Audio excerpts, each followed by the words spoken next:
quedó justo en ese viaje, en el viaje de la invasión. Y esto pues corresponde al tercer viaje de la empresa. Tercer viaje de la empresa perulera. ¿Sí? ¿El primer viaje cómo se llamaba? El viaje de exploración. Que no hicieron nada, ¿verdad? Ajá. Solamente vieron. Fue un fracaso. El segundo, descubrimiento. Y el tercero es el viaje de Conquista. Claro. El viaje de invasión.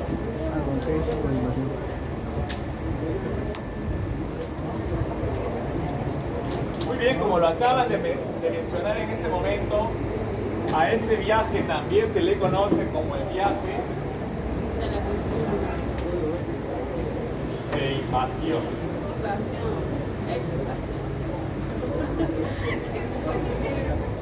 Este viaje, chicas y chicos, fue organizado como los dos anteriores en Panamá. Y ya de una vez con la total y completa decisión de ir a invadir el Tahuantinsuyo, partieron los españoles. Cientos de indios, en este caso auxiliares de Nicaragua, de Costa Rica, de Panamá, los acompañaron. Y al primer lugar que llegaron, antes de pisar el Perú, fue a la isla Puná, frente a Tumbes. Y es ahí donde se dio una masacre. Literalmente pasaron a Tumbes, y ya en Tumbes hubo cierta resistencia indígena muy leve, pero gracias a la ayuda del capitán Hernando de Soto, quien llega pues justamente con muchos refuerzos, logran consolidar el poder español en Tumbes. En Tumbes se habla de que también uno de los socios llega a morir, el sacerdote Hernando de Luque, y muere producto de que unos indígenas lo atrapan y lo destazaron. Ya estando en Tumbes, pasan a Piura, y en la capitulación de Toledo, Francisco Pizarro tenía la autorización de poder fundar ciudades, y funda la primera ciudad del Perú, San Miguel de Piura, también llamada San Miguel de Tangarará. Una vez fundada la ciudad de San Miguel de Tangarará, procede ahora a ver la manera de cómo conversar o entrevistarse con el máximo representante del imperio de los incas, con Atahualpa. Y se entera que Atahualpa, aunque los españoles lo llaman el rey Atabaliba, se encuentra en el tambo de Cajamarca, a una semana de Piura. Para eso, Atahualpa, ya enterado de la existencia de los españoles, a los que llaman sangazapos, en quechua, los barbudos. Es por ello que un ejército ha llegado a Piura y ha destruido la ciudad de San Miguel de Tangarará. Pizarro lo que hizo fue refundarla. Atahualpa mandó tropas, la volvió a destruir. Pizarro la refundó nuevamente. Atahualpa mandó tropas, la destruyó. Y así entre 4 o 5 veces la ciudad fue destruida y refundada nuevamente. Es por eso que se perdió, dentro de lo que corresponde a la municipalidad que había en toda ciudad recién fundada, se le llamaba no municipalidad sino cabildo, se perdió el libro de cabildos. Y el libro de cabildos, donde estaba la fecha de fundación, quiénes son los fundadores, cuántas parcelas o áreas hay en la ciudad y todos esos datos importantes fundacionales, al perderse, se perdió la fecha de fundación de Piura. Hoy se celebra entre el 15 de julio al 15 de agosto, pero el año, si estamos seguros, 1532. Ya en ese momento Pizarro entonces decidió mejor de frente tomar al toro por las astas, como quien dice, e ir al tambo de Cajamarca para entrevistarse con con el rey Atabaliba. Pero Pizarro le comunica a Diego de Almagro: pues Diego, será que mejor tú te quedes por acá, hombre, quédate aquí nomás en Piura, para que si es que otra vez la ciudad se vuelve a destruir, la refunde. Y yo me voy con los pizarristas directamente a Cajamarca. Y Diego aceptó. Pizarro ahora tenía que colocar a otro sacerdote en la empresa perulera. Y colocó al sacerdote dominico Fray Francisco de Valverde. Fray Vicente de Valverde, perdón. Fray Vicente de Valverde es el primer sacerdote de la orden de los dominicos. Los dominicos fueron los que van a fundar San Marcos, y eso fue una pregunta de admisión. La orden religiosa que fundó la Universidad de San Marcos, franciscanos, jesuitas, carmelitas, mercedarios, no, dominicos. Otra pregunta relacionada a esa fue, ¿y qué sacerdote o quién era el que representó la fundación de San Marcos? ¿No? Uno de los fundadores, Fray Tomás de San Martín. Fray Tomás de San Martín. Ya. Bueno, ahí ya una vez dándose toda esta situación, fue donde ocurrió el problema en donde ya Pizarro tendría que partir directamente y partió con Fray Vicente de Valverde. Ya una vez, digo, hermano, se queda en Piura, Vicente de Valverde con Pizarro avanzan, cruzan la cordillera. ¿Cuánta gente iba hasta Cajamarca?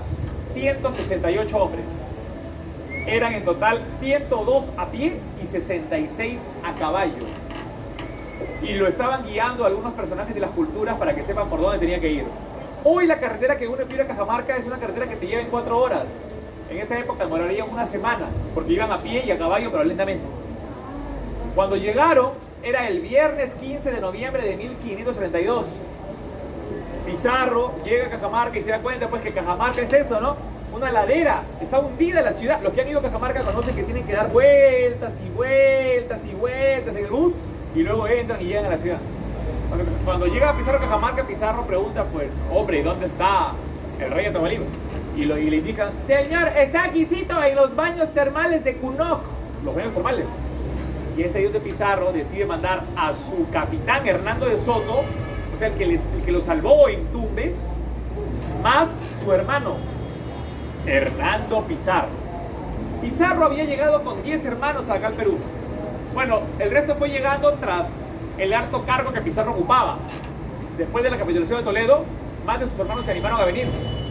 Y el único que sabía leer y escribir era Hernando. Entonces Pizarro, Francisco, quería mandar a su hermano como que era más señorón, ¿no? Mejor versado, más versado, para que lograra la famosa entrevista, ¿no?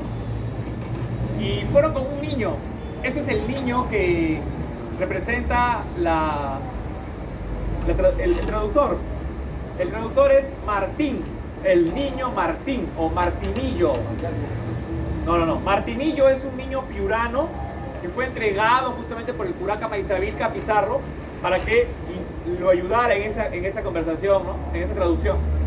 Así es que Hernando Pizarro, Hernando de Soto, ¡plum!, se fueron directamente hasta los baños termales y ahí estaba con ellos el niño. Llegaron y una vez que se encontraban ya en el perímetro, estaba bien custodiado por agucarrunas. Es ahí donde Hernando pidió poder conversar. Entonces, pues acá se encuentra el sumo y gran gobernante Atamaliba. Y los niños en ese momento, ¿no? ¡Ay, ya, Pachamanga, Cuichactao! Y ¿no? Esa es la traducción. Le dice, sí, y ahí ellos agarran y plan, le responden. Y ya muy bien, ¿qué? Y eso, los guardianes en ese momento, sí, brotito, entran. Mandan un mensajero. Atahualpa se encontraba con sus 20 mujeres acicalándose ahí en los baños termales. ¡Qué vida! Literalmente, alguien le toca la puerta, ¿no? Para ese momento, ¡sí! Señor, disculpe, he venido porque le quiero dar un mensaje. ¿Cómo vas a interrumpirme ahorita, hombre? Estoy en pleno acción. Es que, señor, son los zancasapos. ¿Ah? Ay. Un momentito. Por favor, señorita, ¿me tienes acá? Se puso su bata y decidió salir. Dice que cuando Atahualpa salió, los dos españoles que se quedaron, dicen, impactados, no querían tampoco impresionarse tanto para que no vean, ¿no?, lo que les causaba, pero nunca Atahualpa, desde que salió, mostró con ellos una señal de buen trato. Se mostró sumamente frío e indiferente. Nunca hizo contacto visual, lo que representaba señal de grandeza para Atahualpa. Entonces Hernando Pizarro decidió impresionarlo haciendo una pirueta con el caballo. Agarró el caballo así, lo paraba en 2 patas. Y Atahualpa ni siquiera miraba. Pero sus generales, ¿cómo estaban? Se estaban quedando impresionados. Atahualpa sigilosamente miraba quiénes eran. Y ahí, Hernando Pizarro, más osado, tomó al caballo, retrocedió 60 metros, volteó. Y mientras los generales de Atahualpa lo miraban desde allá, y Atahualpa estaba mirando ahí, agarró y le metió al caballo más latigazos para que el caballo fuera de frente. Y cuando estaba llegando directamente ya a Atahualpa, a 3 metros, hizo un freno introspectivo que... Mientras los generales de Atahualpa se encontraban así como que... ¡ah! Atahualpa estaba totalmente impávido y las babas del caballo le cayeron en el rostro. Atahualpa ni siquiera pestañó y se hizo así. Y es ahí donde ya Hernando y el otro Hernando le tuvieron más respeto, hasta temor. Dicen tenía porte de emperador, el temple de un verdadero general. Y es a partir de ese instante en que ellos ya como que más empezaron a titubear. Y para romper el hielo, Atahualpa les dijo a los sirvientes: tráiganle rápido unos vasos de chicha. Sí, señor. Llegaron los caballos, les dieron. Hernando Pizarro y el otro Hernando tomaron. Y empezó ese diálogo. Señor, nuestro jefe pues está pidiendo que usted vaya y converse con él para un almuerzo, una entrevista. Pueden asentarse en cualquier barrio marginal acá de este tambo. El día de mañana me estaré acercando. Y mientras ellos estaban que iban a tomar la chicha, el otro sirviente viene trayéndole una bandeja, pero en vez de vaso, era un cráneo. Y en ese cráneo habían vertido chicha, y Atahualpa estaba tomando del cráneo a la chicha lo que era un acto para los incas conocido como akha, el acto de venganza más extremo ante un enemigo que puede haber tenido Atahualpa.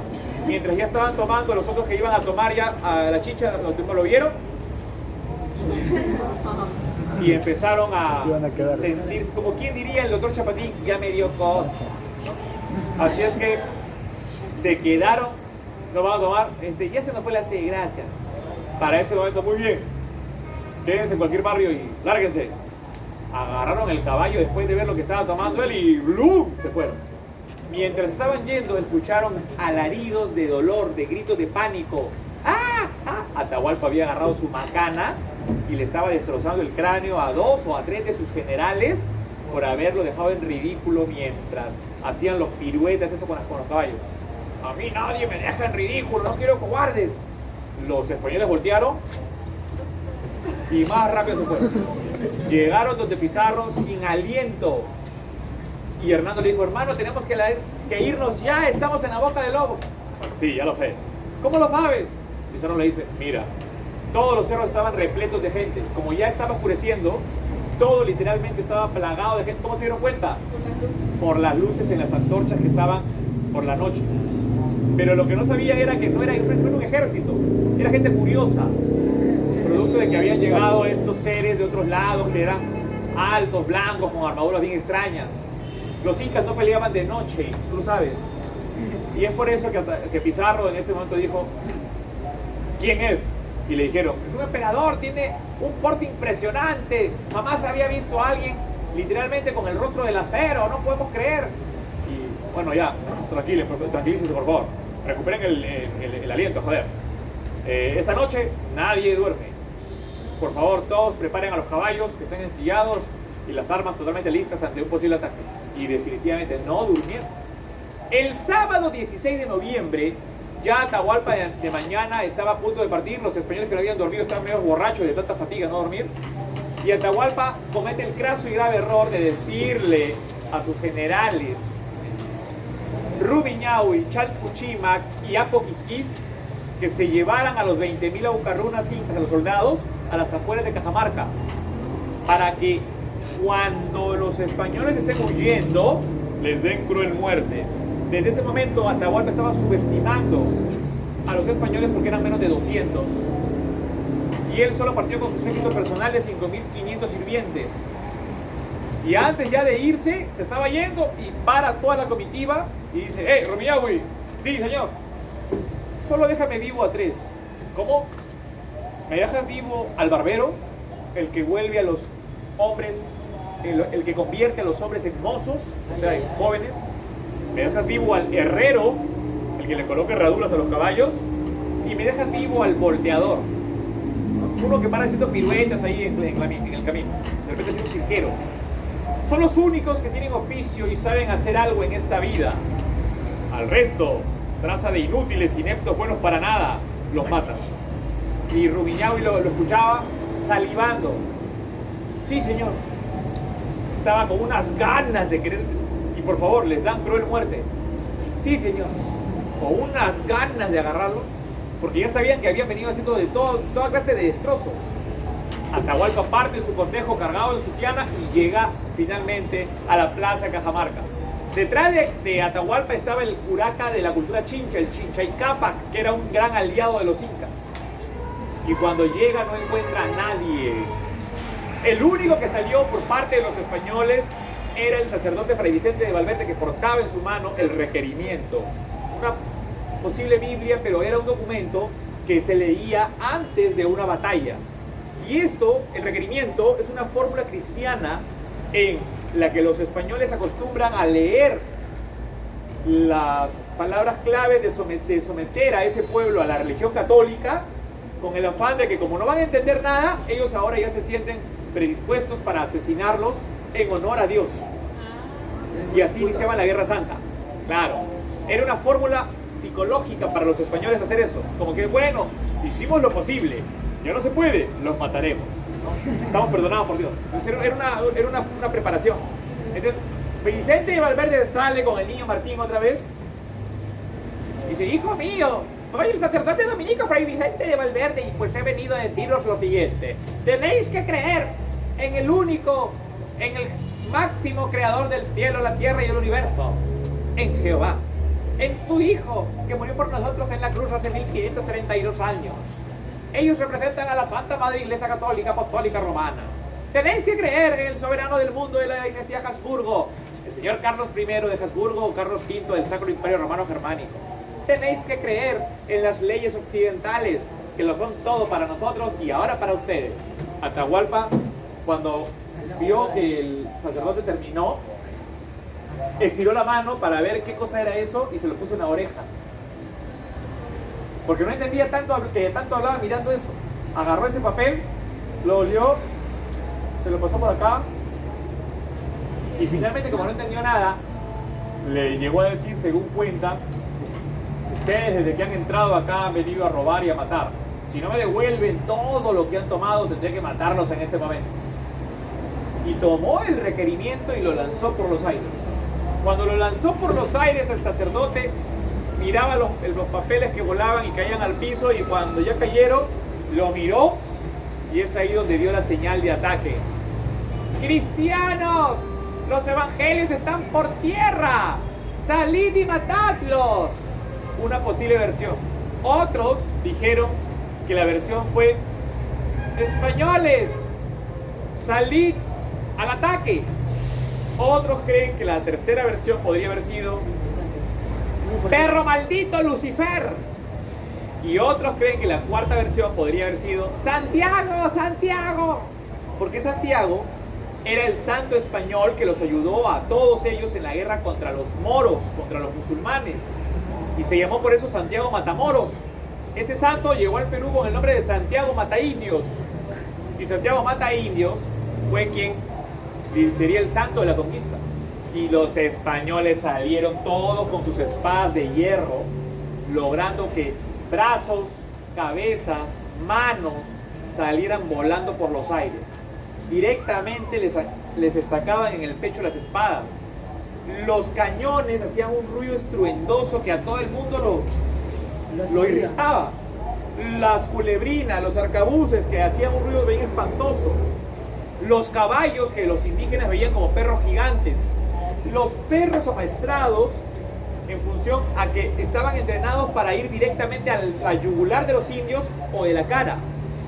Un español llamado Pedro de Alvarado había mezclado el dogo, el lebrel y el alano.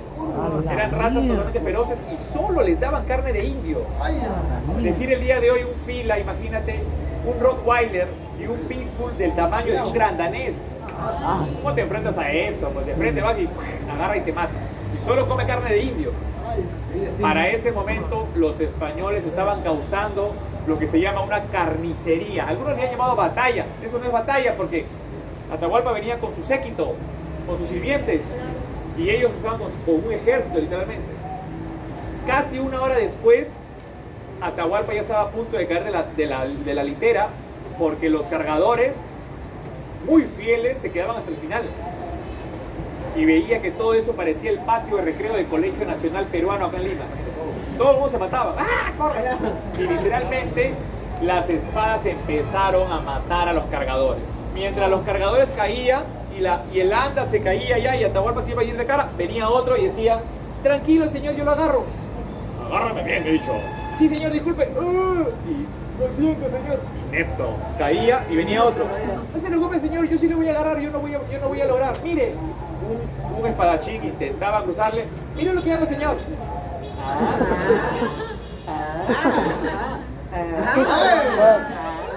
Y finalmente, inepto, agarraba a otro y los españoles no entendían. ¿Por qué tanta terquedad con agarrar a ese hombre? Un español lo llamaba y le decía, mira, Otro más. y viene otro. Y sí, ¿no? Pero qué masoquistas. Literalmente era, pero increíble. Casi 20 minutos. Hasta que llegó uno y dijo, no señores, que lo que pasa es que no he dicho la palabra secreta. Agárrame que me voy a caer. Así es, mire. Señor de los milagros. Suéltame, yo no soy de los milagros, soy. Agarró en ese momento y ya no podía hasta que los de la parte delantera murieron y Atahualpa se fue de cara. Cuando ya estaba en el piso, Miguel de Estete le arrancó la mascaipacha y ahí ya llegó el jaque para los incas. Todavía no lo asesinaban a Atahualpa, lo llevaron al Palacio de la Maruhuasi y en el Palacio de la Maruhuasi fue el lugar donde estaría preso un año. Atahualpa intentó al principio darle a su hermana, la hermana de la Colla, dársela a Pizarro. Y Pizarro, bien que aceptó a la Colla, se divirtió con ella de lo lindo, pero no lo liberó. Pasaban las semanas y el único con el que quería hablar Atahualpa no hablaba con ningún española, con el único que quería hablar era con Hernando Pizarro. Y Francisco preguntó, ¿y por qué con él?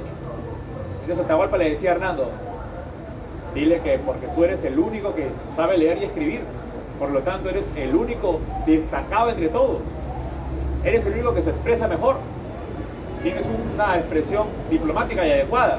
Entonces Hernando estaba... Todo el mundo, los Pizarro y todo el mundo lo miraba a Hernando con fastidio, porque era el único letrado.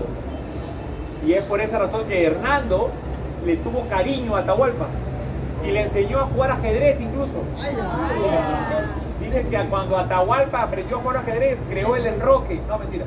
Pero ya Atahualpa sabía tanto jugar que no había quien le ganara. No había quien le ganara, porque el ajedrez al final es un juego de estrategia, ¿no? Y finalmente, pues Atahualpa, no se sabe si fue Atahualpa o fue el mismo Francisco Pizarro, pero salió esta cuestión de la liberación dando los 2 cuartos de plata hasta donde llegue la mano alzada del Inca y 1 cuarto de oro hasta donde llegue la mano alzada del Inca. Suponiendo que Atahualpa haya estado en 1,70, mano alzada 2,15 metros, y bien claro dijo, ¿no? Cuando los cuartos se llenen hasta la mitad, o sea, metro 15, metro 5, metro 10, ¿no? Me liberas y yo te entrego la segunda parte, el 50% restante. ¿Cuánto medía cada cuarto? 50 metros cuadrados.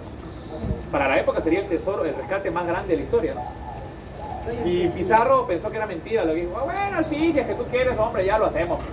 Por una cuestión de seguirle el juego, le aceptó. O sea, no sabemos si Atahualpa le ofreció al principio, desde un principio, o Pizarro lo instigó, ¿no? Pero al final, desde que ya se dio la orden, a las horas empezaron a llegar los piñas, o sea, los esclavos, las llamas, los camélidos, cargando tesoros.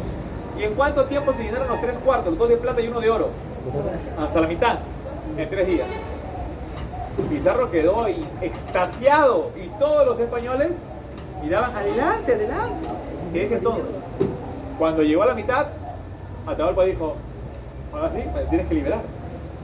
Pizarro dijo, sí, mejor, pero completa la mitad, ya, ahí te libero. Ah, no, hemos tenido un trato. ¿Tú no sabes lo que es la palabra? No sabían que era la palabra. Y de ese momento Pizarro dijo, no, que tú eres un conspirador, que seguro quieres que yo te libere para que después a mí me entregues a tus tropas. Y Atahualpa entendió que no lo iban a liberar y que lo iban a matar. Entonces Atahualpa le dio la orden a su general Chalmuchima de que vaya al Cusco y mate a la panaca de Huáscar. Y a Huáscar lo traiga a Cajamarca para que en su presencia lo maten y no sea inca después que lo maten a Atahualpa. Chalmuchima fue con sus tropas, mató a la panaca de Huáscar, le dieron cruel muerte, a todos les cortaron las narices y y las orejas, y los mataron, torturándolos. Y a Huáscar lo trajeron, ya solo, pero Calcuchímac le hizo un hueco en la clavícula, donde le colocó una soga por acá que salía, otra soga por acá que salía, hizo como una especie de un nudo en triángulo, y lo venía jalando, y Huáscar venía así. Cuando por el río Andamarca, en Trujillo, unos españoles vieron que lo estaban trayendo, Calcuchímac vio y ya no podía pues arrastrarlo. Entonces, ¿qué hizo Calcuchímac? Lo tiró al piso y le cortó la cabeza, la puso en un costal y se la llevó a Cajamarca, al Palacio de la Maruguasi, donde estaba Atahualpa, para que lo vean. Ya Atahualpa parecía peor que narco ya. Cuando vio la cabeza, perfecto, muy bien, cumpliste con tu trabajo. Excelente. ¿Y por qué no lo matas acá? Yo quería que lo matas acá. Es que le explicó, no, sí señor, bueno, lo cumpliste, muy bien, muy bien. Ahora, por favor, anda que peleen el cráneo para beber chicha sobre él. Quería aplicar otra vez el Akha. El Akha. A-K-J-A. A-K-J-A. Akha. Y pelaron el cráneo. Los españoles capturaron a Calcuchímac, pero veían que había unos sirvientes que pelaban el cráneo. Los españoles miraban así. Empezaron y le entregaron a Atahualpa el cráneo, vertieron chicha. Atahualpa dijo sus palabras y tomaba chicha sobre el cráneo. Ya los españoles decidieron en ese momento, como sabían que ya Atahualpa no iba a cumplir con el resto del rescate, Pizarro le dijo a Hernando, hermano, anda a hablar con el rey y llévale el quinto real, o sea, el 20% de este tesoro de plata y oro. El quinto real era el impuesto de la minería. Se le daba a España solo en los casos de la extracción de algún mineral, ya sea por un tesoro, ya sea por un rescate, ya sea porque sacaste de una mina, pero el 20% era para la corona. ¿Y por qué lo mandaron a Hernando? Porque como Hernando era pata de Atahualpa, querían aprovechar ya el proceso para sentenciar la muerte. Hernando se fue con el quinto real y Pizarro aprovechó en ese momento para sentenciarlo a muerte. Te sentenciaré por intento de conspiración contra nosotros, por fratricidio, haber matado a tu hermano, por incesto, haber estado con tu hermana la Colla, por poligamia, por haber tenido mujeres a la potencia N, por heliólatra, adorar al sol, por idólatra, adorar falsos dioses, y por genocida, por el asesinato múltiple que cometiste contra la panaca de Huáscar. ¿A qué te condeno? ¿A qué? A la hoguera. ¿Meter a la hoguera? Por el quemado. Y ahí es donde Atahualpa imploró, no me quemen así, no, así no puedo, porque el alma del camaquén en quechua se quema. ¿Qué dijo Pizarro? Dice la pena de muerte, no podemos hacer más. Pero el sacerdote, Fray Vicente de Valverde, que este era bien vivo, pues hijo mío, pero si tú no quieres, que esa pena se te aplique, te la cambiamos. Sí, padrecito, por favor. Pero a cambio de que te bautices, hijo. Y si te bautizas, eso será la buena acción para que te cambiemos la pena. Atahualpa, por no morir, se bautizó. Ya está bien, me voy a bautizar. Una pregunta, ¿quién va a ser mi padrino? Tu padrino será Francisco Pizarro. En el colmo de la sinvergüenza, sería el padrino de bautizo de Atahualpa Francisco Pizarro. Y a Atahualpa lo van a bautizar, ahí hay una contradicción, como Juan Atahualpa o como Francisco Atahualpa. Pero finalmente le echaron el agua bendita. Lo bautizaron. Los indígenas veían, ¿qué están haciendo? Como todo el mundo, ¿no? Y ya como su Inca hacía eso, todo el mundo también se iba poco a poco a ir bautizando. Pero lo cierto es que después del bautizo, después de que haya la parrillita, la reunioncita, un momento de hacer, nada, pena de muerte. Se le va a aplicar ahora el estrangulamiento, la pena del garrote. Lo van a sentar en la plaza de Cajamarca, le van a colocar una soga, viene por ahí un verdugo por detrás a la altura de la nuca y va a empezar a dar vueltas para que se ajuste la soga. Y desde ese momento todo el mundo veía que le estaba matando porque Atahualpa se estaba poniendo todos los colores. ¡No!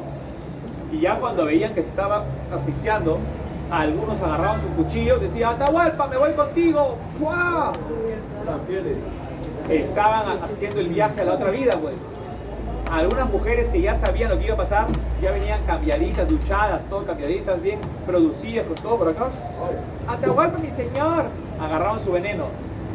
¡Salud! Otras venían con sus cuchillos. ¡Por ti! Y los españoles no entendían lo que estaba pasando, porque eran casi 1000 muertos. Uno le dijo al otro, Johnny, la gente está muy loca. Finalmente parecía una ola de depresión. Jaque mate. A partir de ese momento se nombra un nuevo Inca para que logre con Francisco Pizarro, llevarlos a la capital, donde estaba todo el oro y la plata. Entonces, ¿qué podemos resumir de esta primera parte? Primero, la fundación, el ingreso por Tumbes.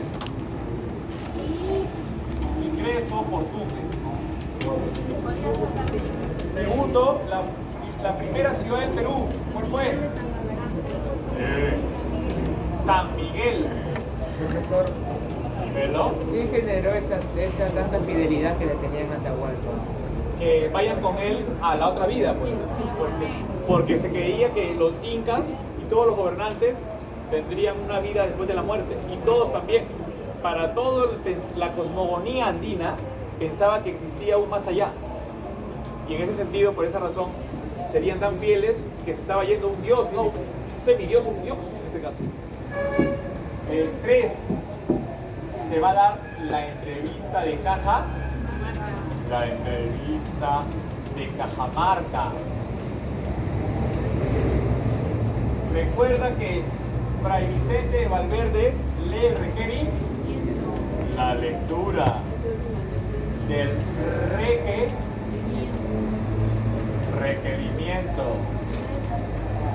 Esto, recuerda, fue leído por Fray Vicente.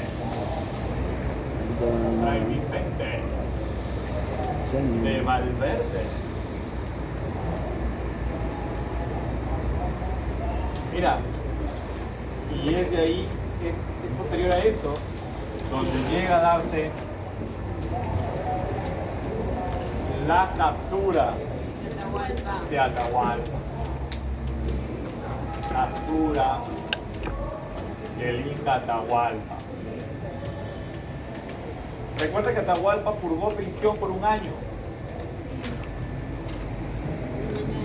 Prisionero. Es ahí donde se ofreció los cuartos de qué? Claro, los cuartos del rescate. El famoso rescate. 2 cuartos de plata. 1 cuarto de oro. Pero ya sabemos las condiciones, más alzada y todo. ¿Qué crees? De ahí se haría el pago del quinto real que Hernando Pizarro le dio a la corona española, pero cuando regresó ya se dio el ajusticiamiento de Atahualpa. Ejecución de Atahualpa con la pena del garrote. Y el cadáver desapareció de un momento a otro. Nadie sabe cuándo se lo llevaron. Y lo más increíble, la segunda parte de la entrega del rescate que estaba lista, dicen que fue enterrada con el cadáver. No, hasta el día de hoy no se sabe con precisión, no hay un hallazgo oficial. Dicen que lo enterraron no en Cajamarca, sino en San Martín. Anota. ¿Y en qué parte? Anda, ve tú a saber. Pero realmente esto ha hecho que muchos chicos de Aula 20 dejen ya de postular a la universidad. Y se vayan a buscar. Y se han vuelto ahora guaqueros. Entonces, chicos, Pero, sí, está enterrado. Si alguien lo llega a encontrar, profesor, le darían una... De repente ni siquiera Avisaría. avisaría. Yo he escuchado varias noticias respecto a eso, pero ya algún día les contaré. las minas, ¿Cuál fue literalmente dónde podría haber estado y quién si es que podría haberlo sacado? las minas pues ya. No, ese tesoro es del Perú. Todavía no había virreinato. Doctor, Claro. doctor, Sí. ¿hasta cuándo fue enterrado entonces? ¿En una huerta? No se sabe, pues. No se sabe. San Martín. Ejecución. Dicen que se perdió o en Cajamarca. Profesor, ¿y por qué dice que si lo encontraran no lo podría ver? Porque imagínense que son 2 cuartos de plata y 1 de oro. ¿Quién va a querer decir si es que eso representaría una riqueza para alguien? Claro, para alguien irresponsable, porque eso sería patrimonio cultural del Perú y de la humanidad en sí. Pero hay personas que por beneficio personal, como los guaqueros, los que se intentaron robar al señor de Zipán, o que muchos que se roban los tesoros arqueológicos. Ustedes saben los grandes mercados de tesoros arqueológicos de objetos antiguos que hay en el mercado negro. Eso es una realidad. Entonces es muy probable que si es que algún arqueólogo, una investigación seria, lo descubre, enhorabuena, porque eso sería para todos. Pero se llevaría a un museo, sería reconocido y todo. Pero hay gente irresponsable que no lo va a hacer. Bueno, ahora mira, tras la ejecución de Atahualpa, los españoles nombran a un inca como representante del Tahuantinsuyo para que con él puedan iniciar un viaje. Claro, ahí está entonces nombramiento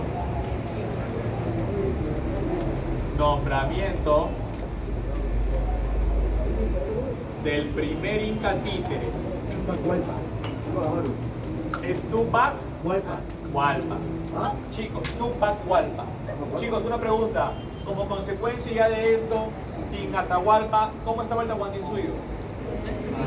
Ya estaba lamentablemente destruido.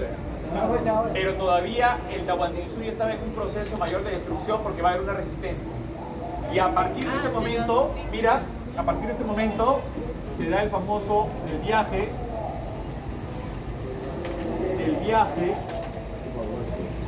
al Cusco. Ahí está, mira, el viaje al Cusco. ¿Cómo fue esto? Simple, mira, los españoles decidieron partir de aquí. Ese lugar, ¿cómo se llama? Cajamarca. Y la ruta que van a tener que seguir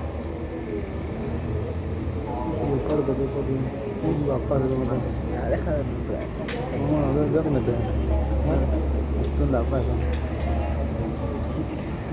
es todo esto. Mira, cuando partieron con el primer Inca títere, es ahí, el primer Inca títere, se le dice títere porque no fue nombrado de la manera correcta, ¿no? Él es el señor Tupac Hualpa. Los españoles no pronunciaban bien su nombre, por eso le decían Toparpa. Partieron y ni bien salieron, empezó la llamada resistencia quiteña. Resistencia, también le llaman así, atahualpista. Atahualpista o quiteña. ¿Quiénes son ellos? Los generales de Atahualpa que van a resistir. ¿Cómo se llama? 1. El señor Rumiñahui, el general Rumiñahui.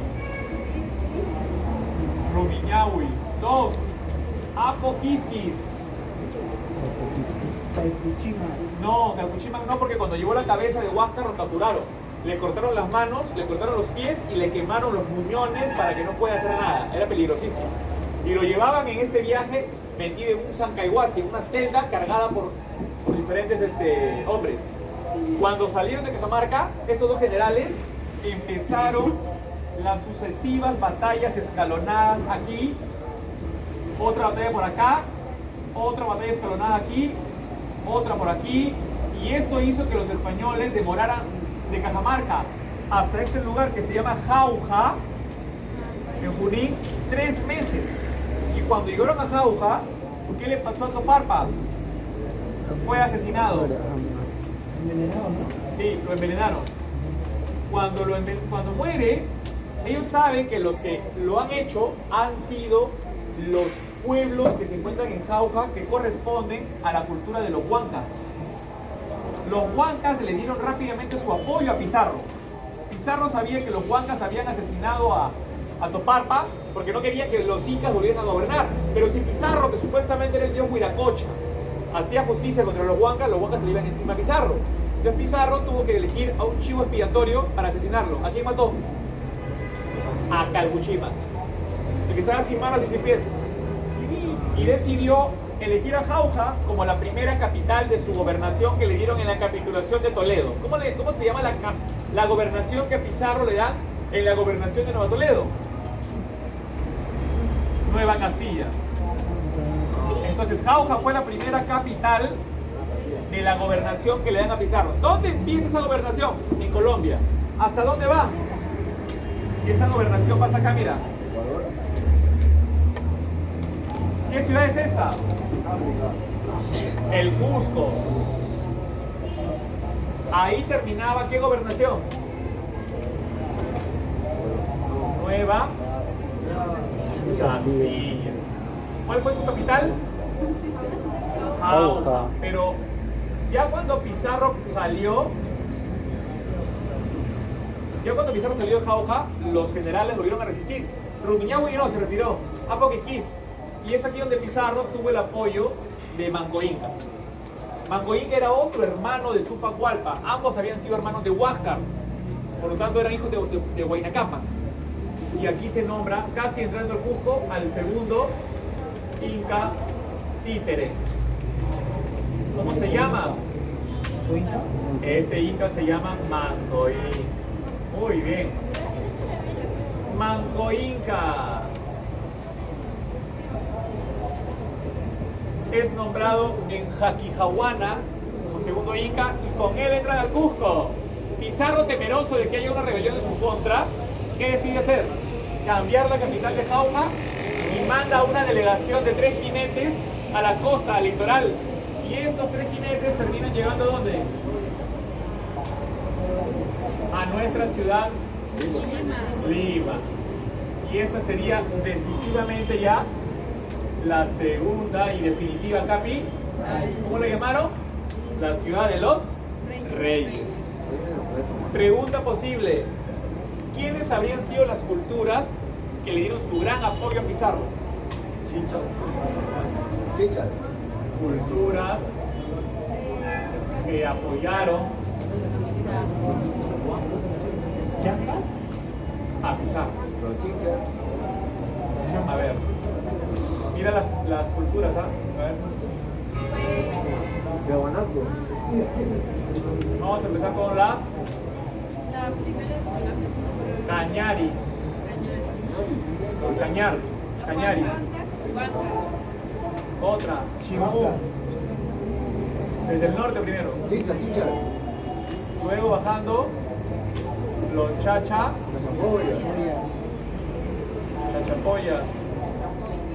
Y otra, la última que acá le dio, los Huancas. Estas son las culturas que hicieron que el imperio de los incas cayera, no los españoles. Esa fue la verdadera razón por la que el imperio cayó, por la rebelión, el alzamiento de las etnias. Los españoles eran pocos, los que llegaron a Cajamarca eran 200, pero los que estaban afuera eran también unos cientos más. Podían haber sido hasta 3.000 españoles ya, pero no era suficiente para derrumbar un imperio. ¿Y por qué esas culturas apoyaron a Pizarro? Porque odiaban a los incas y además los pizarristas, San Francisco les ofreció tierras y una posición privilegiada a cada uno, que no se cumplió, les mintió.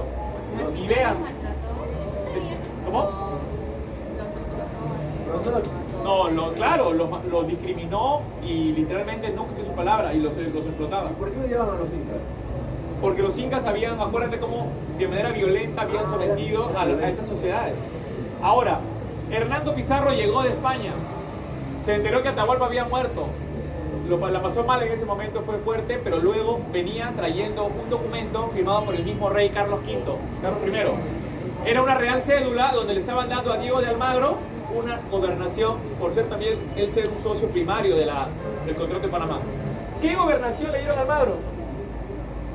Para Almagro fue la gobernación de Nueva Toledo, que empezaba en el Cusco y se iba hasta Chile, hasta Chiri. Y ahí fue el problema. Entre los dos socios no se van a poner de acuerdo si el Cusco queda para la gobernación de Pizarro o para Almagro. Y empiezan las guerras, ¿qué? Civiles. Las guerras civiles. Ahí todo el pueblo estaba comunicado ya. Claro. Guerras civiles. Y estas guerras, obviamente, ya saben que no las vamos a poder desarrollar porque lo que vamos a hacer hoy es mi rey. Pero estamos avanzando así, concretamente, para que ustedes no tengan después problemas, ¿ya? Primero, a ver, mira.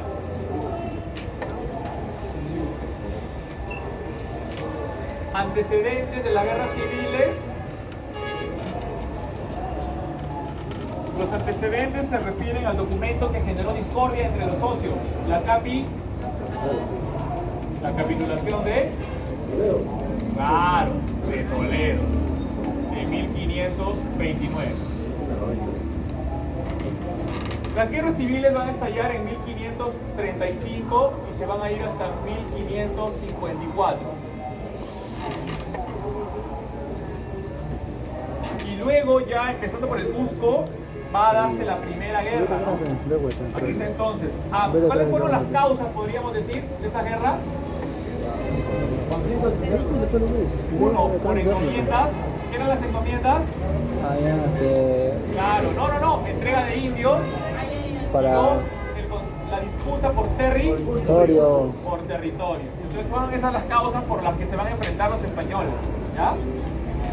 Ahora, especialmente ya con el tema del desarrollo o el proceso de las guerras, fueron 4.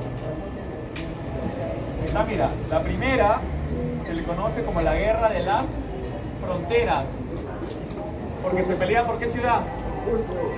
Muy bien, por el Cusco. Acá se llega a enfrentar Francisco Pizarro versus Diego de Almagro. Se va a llegar a dar una batalla, la batalla de las Salinas, y finalmente Almagro you win. Ganó Pizarro. Muy bien. Pero el hijo de Almagro se vengó contra Pizarro, Diego de Almagro el Mozo, y termina matándolo. ¿Quién ganó? El hijo de Almagro. You win. Muy bien, el hijo de Almagro el Mozo. Y es ahí donde se llega a dar la Segunda Guerra Civil, que está considerada como la insurrección de Almagro el Mozo. La insurrección de Almagro el Mozo. Almagro el Mozo era su hijo, ¿verdad?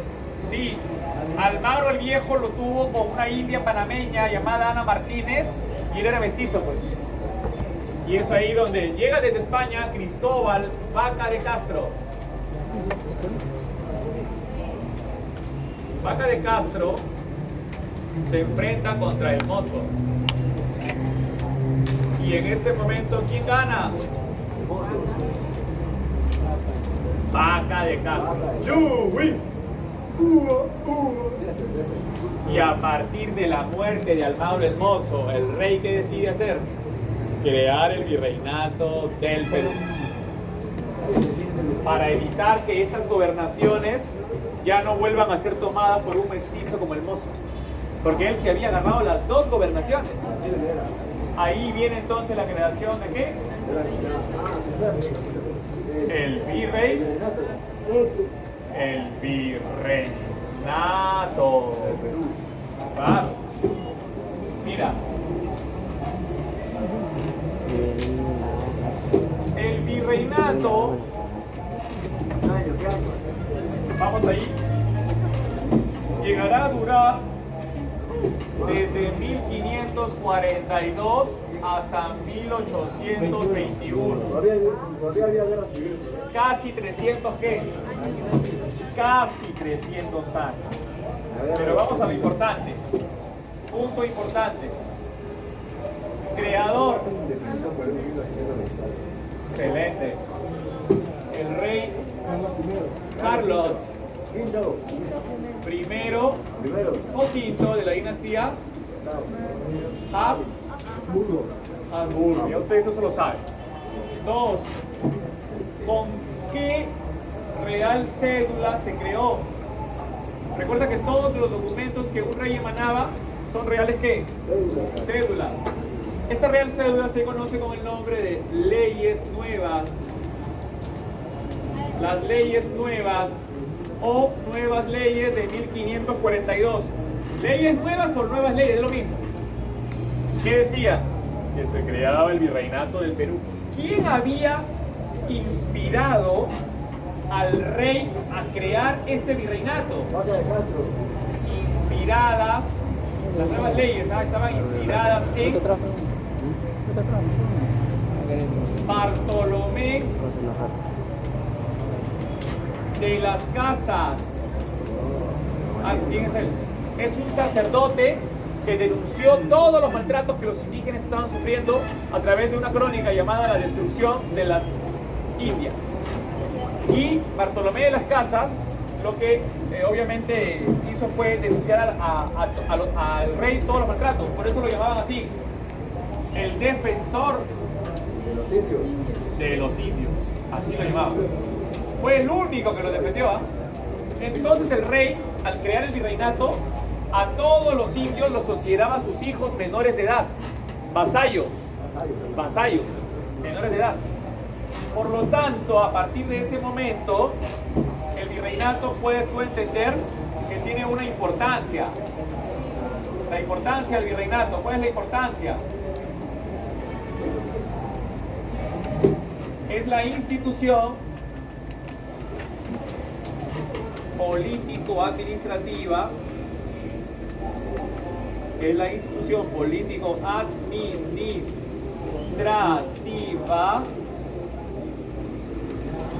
implantada por Bartolomé. España en su colonia, el Perú, en su colonia americana. Ya, ahora dime, respóndeme esto. Tú sabes, ¿cuál fue el objetivo final? ¿Cuál es el trasfondo de la creación del virreinato? El trasfondo. ¿Tener el control de qué? ¿Del territorio? Claro, pues. El control del territorio o territorial. ¿Para qué? ¿Para la extracción de metales? Claro. Para la extracción de los metales preciosos, exacto. Dímelo. ¿El vasallo que era? ¿Niños menores de edad? Claro. Todos los indígenas, así tengan 70 años, igual el rey los considera como sus hijos menores de edad. Ahora, este es el objetivo fundamental, pero hay otras causas. Hay otras causas que obligaron también al rey a crear el virreinato. Uno, evitar las guerras, terminar las guerras civiles. Terminar las guerras civiles. Recuerda que los españoles habían estado peleando. Dos, también al mismo tiempo que eso se estaba dando, los indígenas estaban resistiendo. Poner fin a la resistencia de los incas de Vilca, finalizar la rebelión de los incas, o la resistencia, por acá, resistencia de Vilcabamba.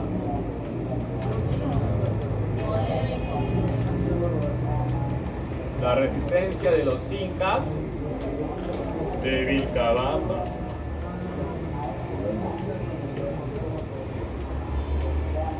Y claramente una causa también era proteger a los, que ya sabes que a los indios nunca se les protegió, ¿no? Pero en teoría fueron nombrados vasallos del rey. Vasallos del rey, exacto. Ah, mira tú. Ahora,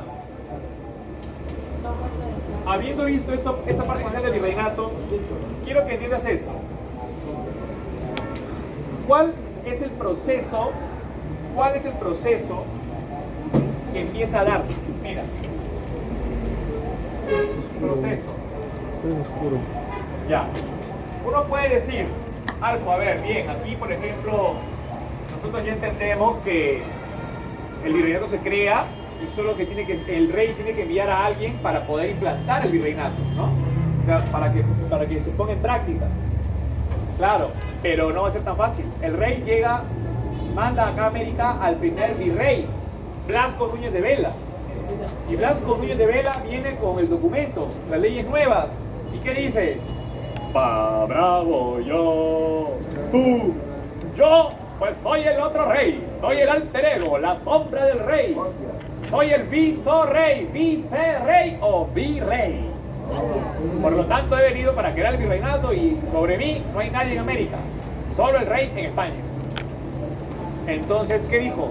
Los indios, liberadlos, liberadlos, son hijos del rey. ¿Quiénes se les subieron al toque encima? Los encomenderos. Se rebelaron. Entonces, a partir del proceso, mira, a partir de la implantación de las nuevas leyes, ahí está, punto 1, la implantación de las ¿qué? De la ley nueva. De las nuevas o leyes nuevas leyes, ahí se desata. ¿Qué se desata? La liberación de los indios. No, la rebelión de los encomenderos.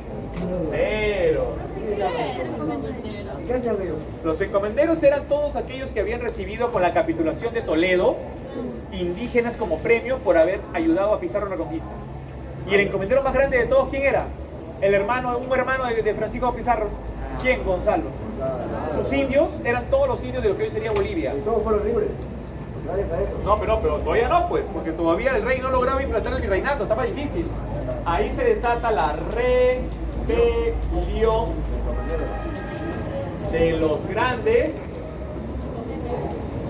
exacto, de los grandes encomenderos. Una pregunta.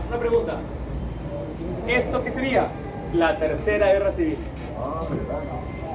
Ah, mira, aquí está entonces la tercera ¿qué? Guerra civil, Claro, esta es la tercera guerra civil. Yo lo coloco así para que lo entiendas. Uy, el rey está preocupado, ¿sabes por qué? Porque Gonzalo mató al virrey. Gonzalo mató al virrey. Acá está, mira ahí. Gonzalo Pizarro. Gonzalo Pizarro agarró y se enfrenta ¿a quién? Al rey, al virrey. ¿Cómo se llama Al el rey? virrey Blasco Segundo. Núñez Segundo. de Vela y lo mata. ¿En qué batalla? Esta batalla.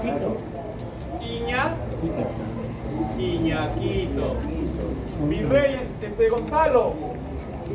Yuwi. Ahí quedó.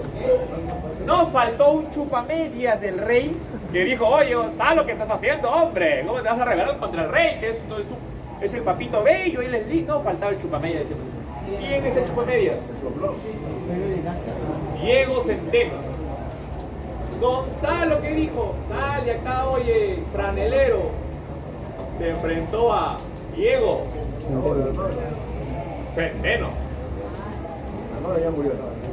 Y se dio en este momento la batalla de